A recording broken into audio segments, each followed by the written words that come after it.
Good morning, everyone, and thank you all so much for joining us today, a little early on a Monday morning, but welcome to you all, and to all of you watching online, very good morning and thank you for joining us.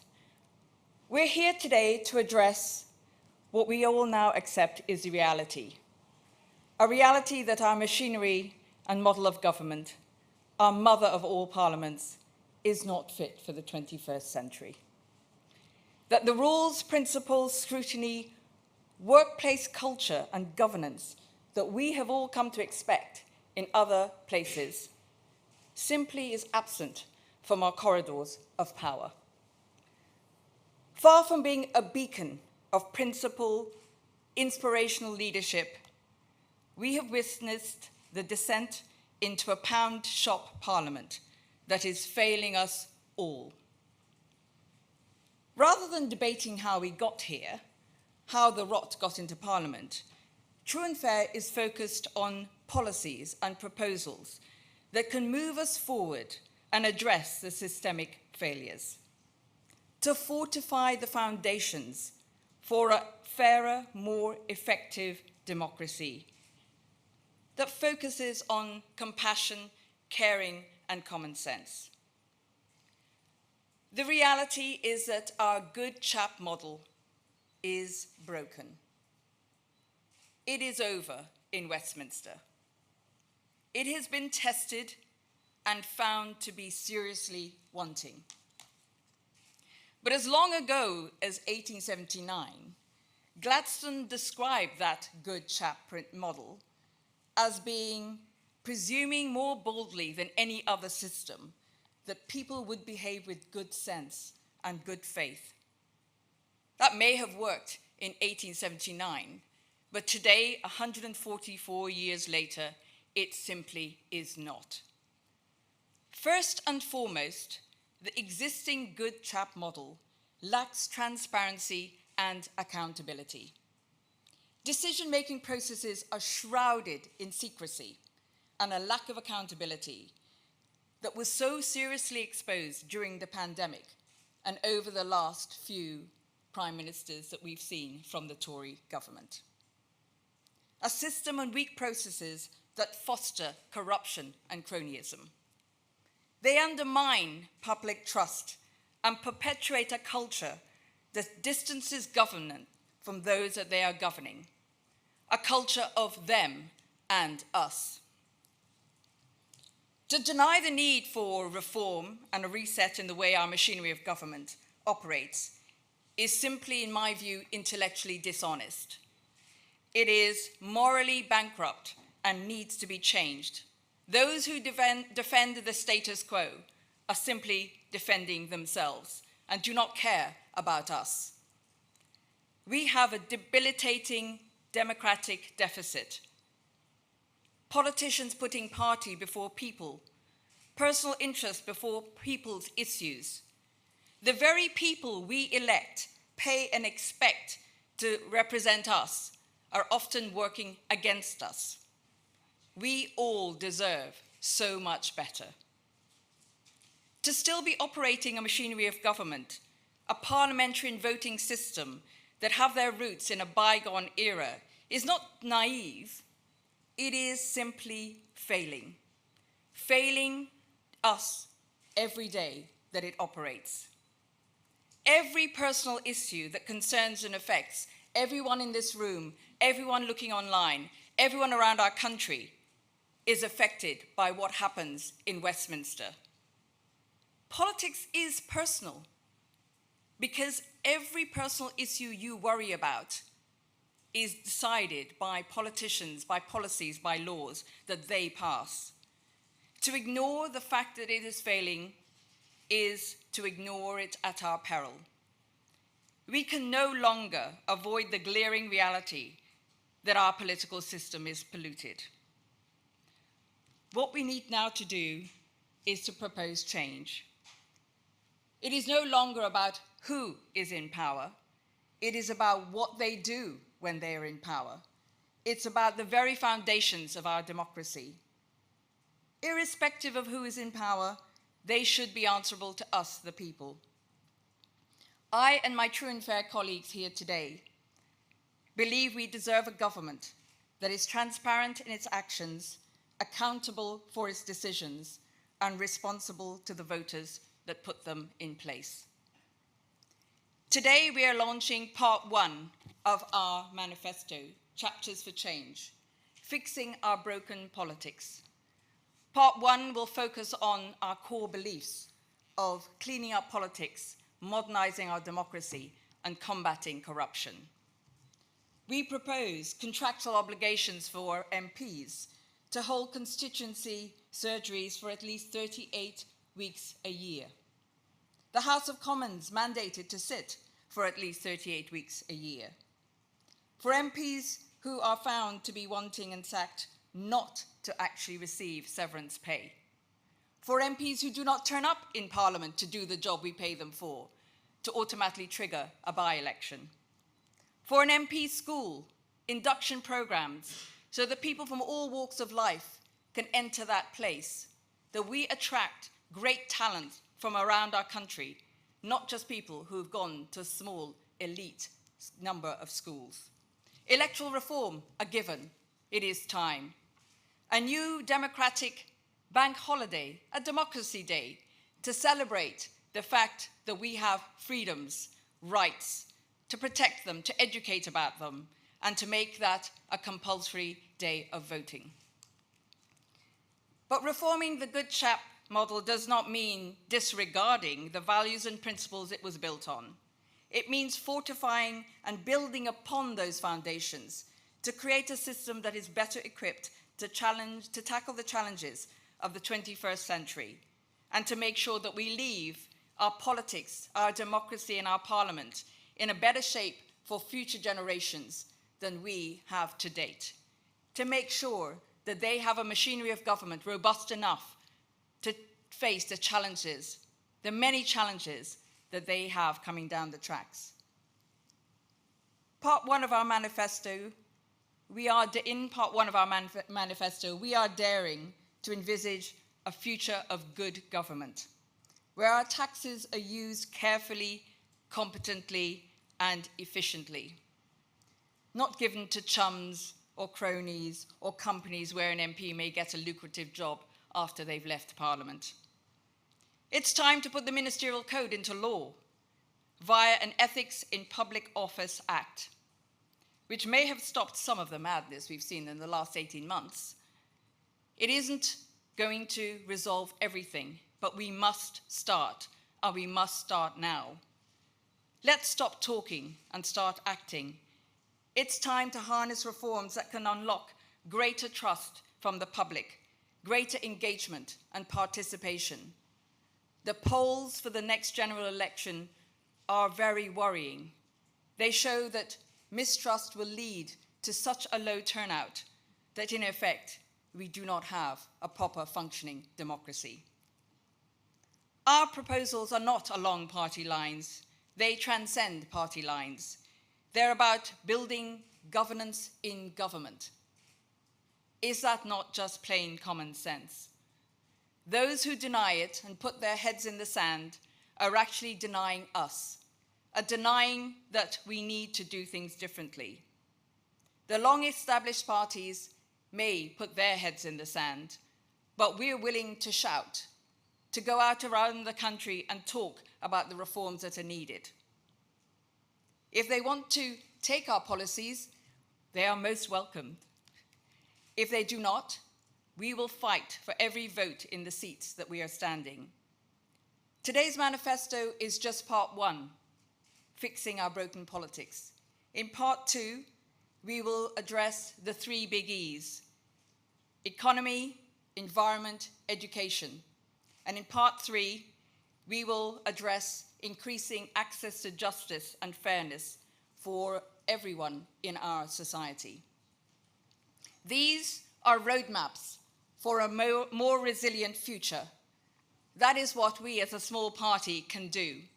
We can be bold. We can be presumptuous, because those in power are not being bold enough to change our government and our machinery to make it fit for purpose. I'd like to now call some of our candidates, or the ones who are here, on to the stage now. We're missing one, Daniel, but I'll still read out his seat. And then afterwards, we'll take some questions from the audience. First, may I call up Paul Farragher, who is standing in Wirral West against Margaret Greenwood.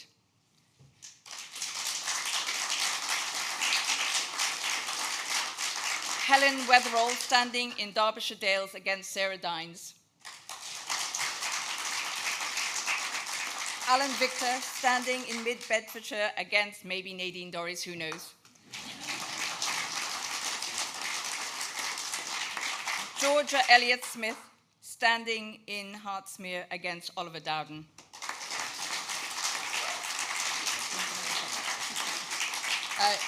June Davies, please join us, June, standing in Monmouth against David T.C. Davis. Peter Force-Jones, standing in the newly named East Wiltshire was Devizes against Danny Kruger. Jonathan Todd, standing in Fareham against Suella Braverman.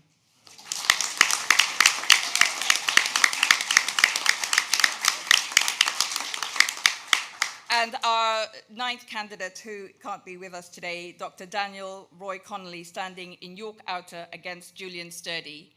And lastly, by no means least, I am standing in Epsom, Ewell and Leatherhead against Chris Grayling.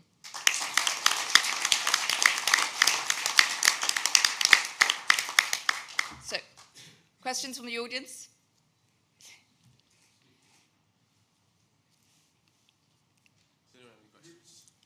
Ooh. Gina, you mentioned your priorities in the first three chapters. Most people, in my experience, don't really care very much directly about the economy or education or any of these things. They care about them individually as they relate to their own people and their own families. The thing that exercises most people in this country is the dreadful decay in our health service. You haven't mentioned that at all. And that exercises almost everyone, especially older people, because we need them rather more. Well, we're taking a novel approach to the health service in that we're actually including it in our third manifesto, our Part 3 manifesto, under increasing access to justice and fairness. So it will be a main part of that manifesto chapter. Get some hands. Any other question? Oh, sorry. Killing a microphone. Hi, Gina. Hello. Christian from the Daily Express. Are you confident that you'll be able to defeat Chris Grayling? Or do you think that, you know, a man who couldn't even run a ferry service will actually defeat you at an election? Well, he's been there for 21 years, and I know he said that he was surprised I was standing in his seat.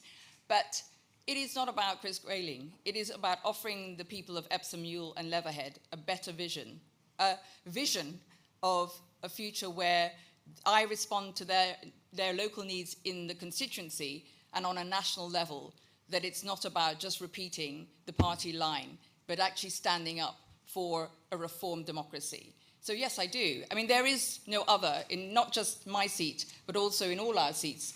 We believe there is no opposition in those seats, that they are Tories that have been there and feel entitled to those seats. It is time they had a challenge.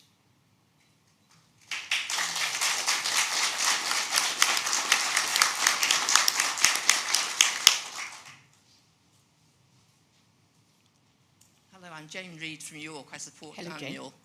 And I'm concerned about our campaign strategy for the general election. Is it not on? I'm closer. Okay. and I campaigned for 2 general elections for the Lib Dems.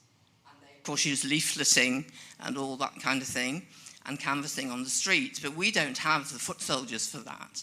And I wonder if we could have a national policy of really using online media, not just Facebook and Twitter and all this, but actually organising webinars and Zoom meetings. And, you know, we could start doing it now, and you could advertise in the local paper and really get something going, because I don't see how on earth we're going to do it otherwise. Jane, you're absolutely right. And social media, that plan is starting in September.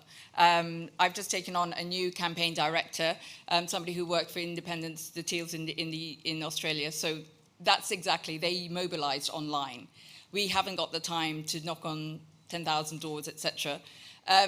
But we will be mobilising social media to a great degree. I'll just give you an example. I did 1 hour, not so long ago, on a platform called Reddit, and got 167,000 on that just in 1 hour. So there are ways of doing it, but it's about focusing those social media efforts in the constituencies, in the seats, because really we are a group of independents standing under a party banner, because it's the only way we can fight in the system that we have. But thank you for your feedback. It is very important. Regarding Chris Grayling, I think Rod Stewart summed it up. We are failing. But that's not my point. I was talking to Labour, or they were talking to me yesterday. They identified me by my dental records or my T-shirt in a cafe, and they started to tell me they were campaigning hard already for the election, and they were busing people into my area. And they were saying, we started to talk about today, and they said, well, little people can't do anything. And I said, Caroline Lucas. And I said that Nigel Farage managed to leverage Brexit. And he was an unelected non-politician. So I'm wondering if you're considering, small is beautiful, but I'm wondering if you are considering expanding as things diverge towards an election, really. I think we have to focus, our view and strategy is to focus on the election. The number of disenfranchised voters around the country that we're meeting is growing. There is no denying that. And people are saying to us, we've got here Matthew, who's head of our TFP youth, young people in particular, are saying that they don't have a party to vote for. So it's about us reaching via online, via their channels, reaching out to those who feel disenfranchised and homeless.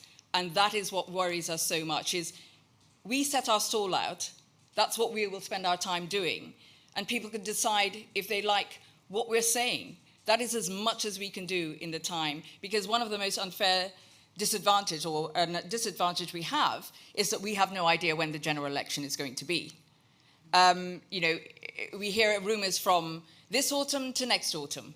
It could be at whatever time. What we have to do is roll our sleeves up, get out there, talk to as many people as possible, listen to as many people as possible, and then put our national manifestos out there. And then in September, we'll all be publishing our local manifestos as well.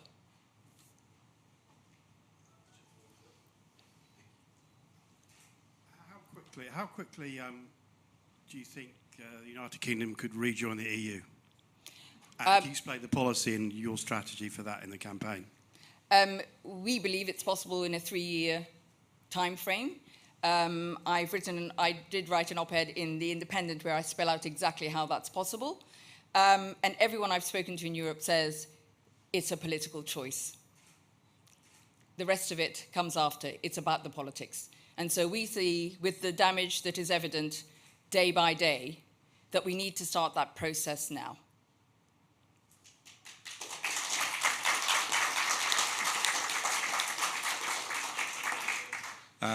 Nick Barry from Epsom, and I can't believe that I'm going to have a choice other than Chris Grayling for once in 21 years. Is there any conversations going on with other opposition parties to cooperate against the Tories winning next time round?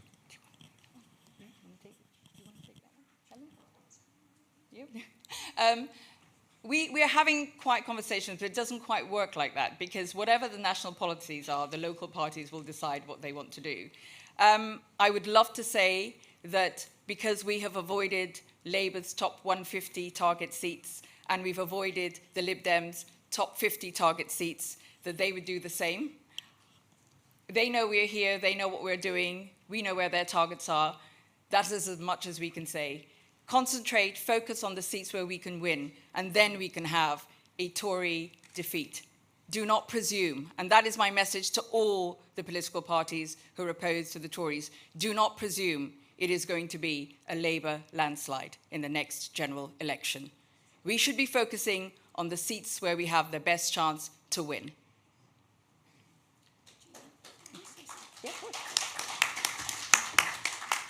Hi there, Helen Wetherall from Derbyshire Dales. Just wanted to say that I am a newly elected independent councillor. Never done anything like this before in my life. I know our colleague from the Express was listening to what I was saying earlier, so I will repeat. It is possible to do it. And the way that we did it was by talking to people face to face about things that matter to them. And most people that we spoke to were in despair about the state of politics, and they lent me their vote. I got the highest turnout in North East Derbyshire, which was, thank you, which said to me that people were willing to give it a go. And I think that we can capture that on a national scale, or certainly in the constituencies that we are standing in, because there is an appetite for something that's different, new, and certainly a change from what we've had so far. Thank you.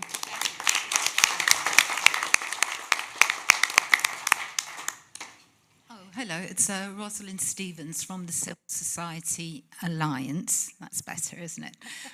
Would you agree with me that a healthy democracy requires a strong, open and vibrant relationship between civil society and government? And civil society is very much shut out of the dialogue across all political parties at present. What would you do to bring our voice back into strategy and decision making? We're already doing it. This Part 1 manifesto, our manifesto's input is coming from civil society, from experts. We like experts, academics, people, data, It is an informed decision-making process, and civil society is a cornerstone of that, because you're out there speaking often to people who have no other voice or channel to be heard. That is why it is absolutely vital. And again, I go back to our part 3 of our manifesto, increasing access to justice and fairness. A huge amount of work is being inputted by civil society. The same for our environmental policies. Georgia here is our expert on the environment. I'll let you say a word about that in a moment. But we definitely need to have that input. And it is wrong for this government and the previous Tory governments to be shutting down the civil society voices through the Police Act, through the acts that they've brought through, but also, by the way, around the way the Charity Commission is operating. To say that charities and civil society organizations cannot be political. Of course they are political. They're advocating on behalf of those that they represent. I'd be happy to talk. Yeah, and I think so Georgia Elliott-Smith, standing in Hertsmere. Citizens' assemblies have had incredible success in many local areas, both in the UK and in Europe.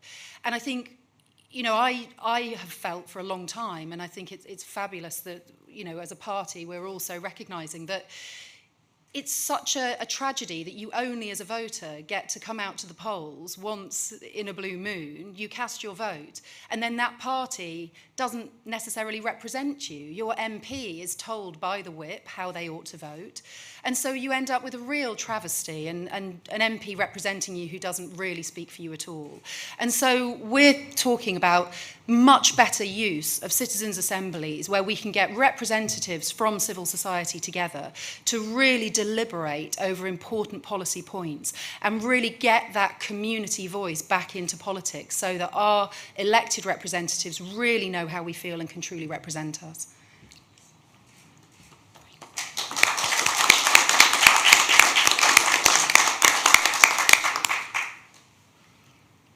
Any more questions? I think there was one itching there. Are you? Oh, I do. Yeah. I did promise Georgia I wouldn't ask a question, but as I've been caught scratching myself, I better give it a go.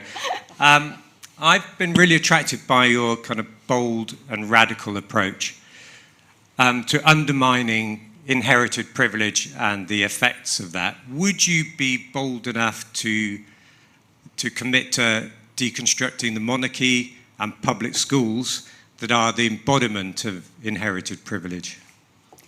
So we have some reforms on public schools in our Part 2 manifesto. So we have been looking at that. But our approach on all our policies are pragmatic change. If you try and change a ship in one go, you actually could have unintended consequences. So we're very mindful of how we bring about change.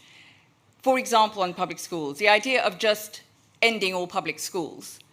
Actually, some public schools take children who are outside of the system. Not all public schools are places of privilege. Some private schools have a very important part in our society, so we have to look at them individually. But also we have to look at, if you did just suddenly take away all those private schools, what would that do to a system that is already creaking, that already doesn't have enough places, enough teachers, enough buildings, that haven't got that investment? We believe that there's a partnership approach that would be much fairer. So that's just giving you some of the insight.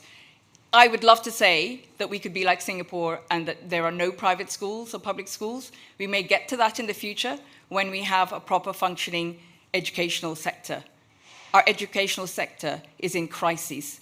Post-Brexit, we do not have enough teachers, enough groundsmen, enough money, enough research. We have to put some of those basic things right first.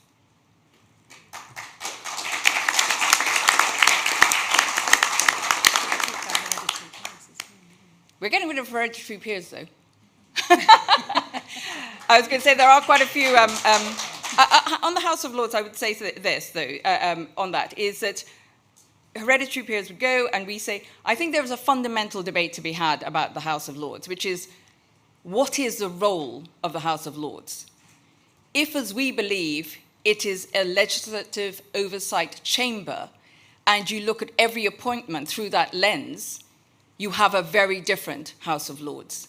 And that is what its role is, and that is what it's excelling at the moment, holding this government to account with its laws that it's attempting to bring in. But again, it needs to be done very carefully, but we have to start with that basic question: what is its role?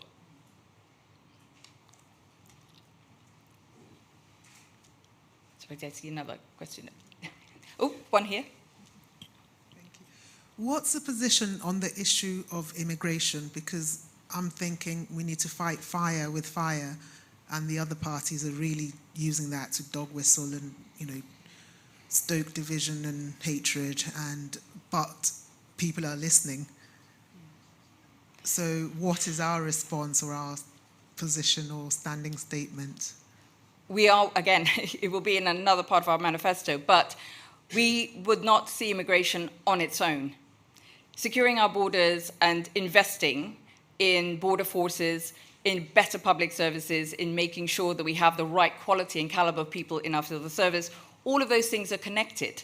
But immigration being seen through the lens of just small boats is not helpful to our country. And it is dog whistle politics. And it actually takes away from the fact that we need immigration to grow our economy.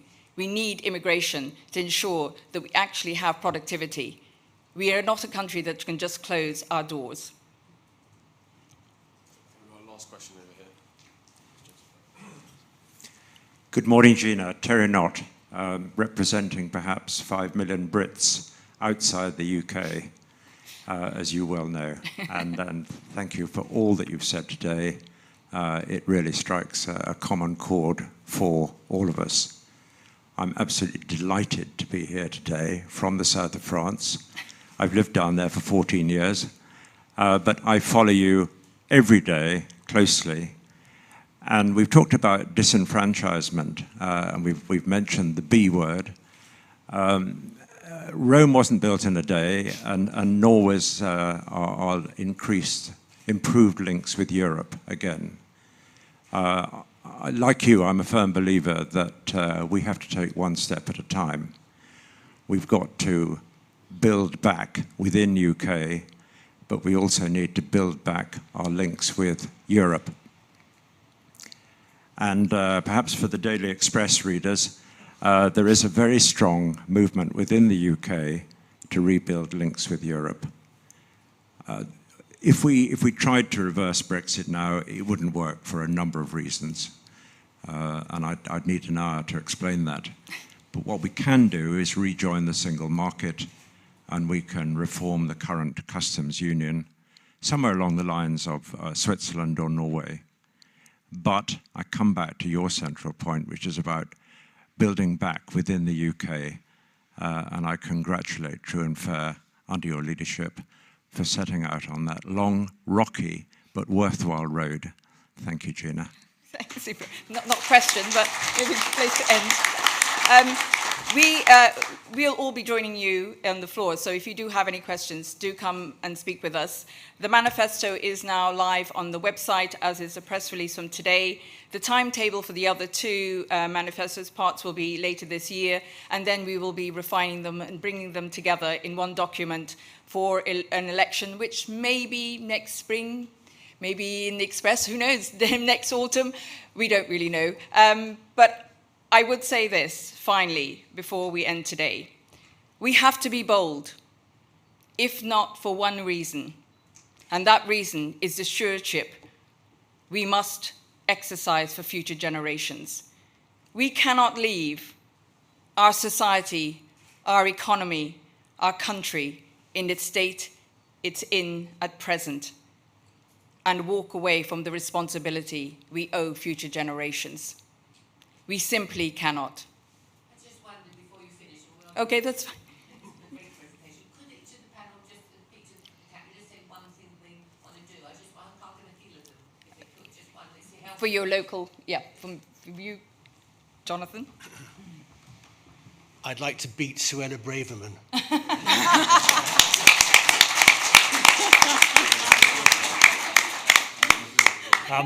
Likewise, I'd like to beat Danny Kruger, but I'd also like people in Wiltshire to have something else to vote for. We need to properly fund regulators and make sure that the crisis in all our rivers in the UK are properly organised and funded so that we can actually join up and create a big shift in our society, because it affects everything, not just the rivers, not just biodiversity, affects housing, affects planning, affects infrastructure. So it's part of a problem that we need to fix.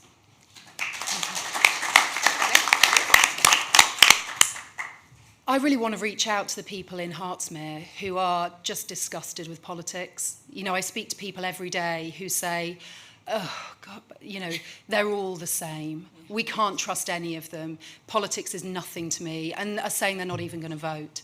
You know, and I think that's such a tragedy. And I really, really want to reach those people and say, you have a choice. You have a choice. Use your vote. Use it to show you won't stand for this anymore. Don't just vote for more of the same. Vote for us.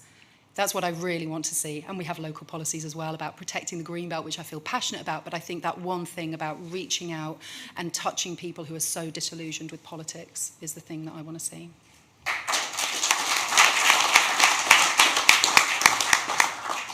Hi, Alan Victor. I'm going to echo some of the things that Georgia has said. I've spoken to well over 1,000 people already on the doorstep, and I'm listening to what they've got to say about what they feel about their local politicians, about Westminster, and I'm hearing over and over again, they just can't believe it. They can't believe that they don't care for the voters. And I'm able very easily to engage with them and to try to suggest things like cleaning up politics, things like fighting corruption. And they buy into it. Almost everybody I speak to buys into it. That doesn't mean they're all going to vote for me, but they certainly are very happy that we are offering that additional choice.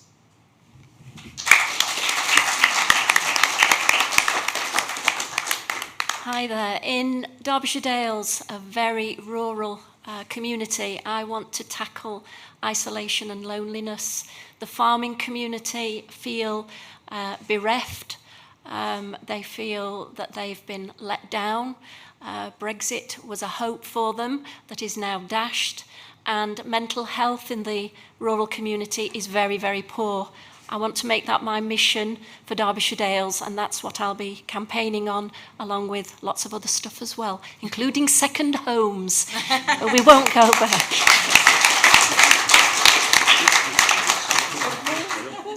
You forgot. By no means least. Yeah. Hi, I'm Paul from fighting in Wirral West. I'm born and bred in Wirral, 61 years spent there. Best place in the world, by the way, if you'd like to visit for the Open. And I'm there because I'm fed up swearing at the telly. My family are made up now. I'm not swearing at the telly no more because I want to get up there and I want to do it. And the border's just changed, so it's a little bit bigger than when it started, but I know every inch of the Wirral and I'm determined to make it a better place. Thank you.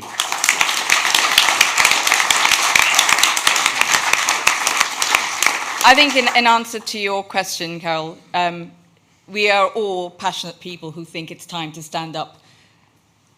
We all said we'd not get into politics, which is the other thing that makes us quite a banded group, if you like, is that we just think that we have no other choice because of our successes in our lives, our experience, that we have something to offer.